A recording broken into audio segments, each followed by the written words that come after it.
Now, 2 Thessalonians is known by other people because of the man of lawlessness that used to appear before Christ, whether that's an individual or whether it's symbolic of lawlessness in general. We can leave that to the scholars to fight over. What happened was this.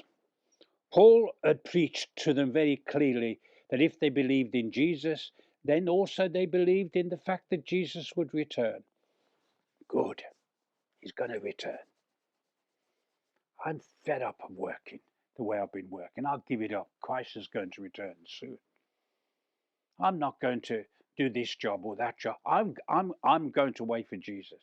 Now that has happened from time to time throughout history. People doing that, packing this in. And there's been records of people selling their houses and climbing hills, waiting for the return. Especially with the Jehovah's Witness. One time in the 20s. I vaguely remember there's something like that then. But this, I'm going to give you a verse that pins you down to practical Christian living.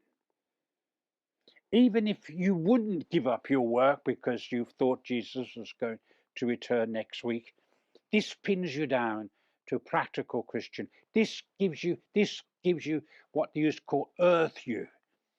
And this is the verse. As for you, brothers, never tired of doing what is right. And that includes work. Whatever your hand finds to do, do it with all your might as unto the Lord.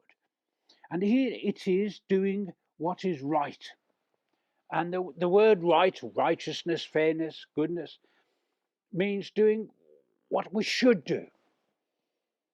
And sometimes we do what we should do out of righteousness and sometimes out of grace, because grace and righteousness in the Bible are always twinned. So what is right is also what to be grace. It's grace and righteousness that's going to reign for eternity. Thank goodness. We're going to have grace and righteousness in our eternal experience. As for you, brothers and sisters, today,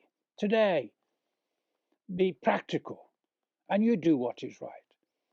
It might be a cup of coffee with somebody locally in a local cafe. It might be a tea in somebody's house. It might be what I did once was to go to a person who had lost their husband. So I took some fresh butter and some eggs. When I went in on their table, she'd just been shopping and there was, 18 eggs that was there. But the thought was there, you see. That's the point we're making. The thought was there. And so we say, do what is right today. You can, of course, do what is wrong today. You can cheat. And cheating, of course, happens on a regular basis. You can cheat by using some of your time when you're not supposed to use it at work. There's many ways in which you can cheat. Many ways but whatever your hand finds to do it with all your heart unto the Lord, and do what is right today, my brothers and my sisters.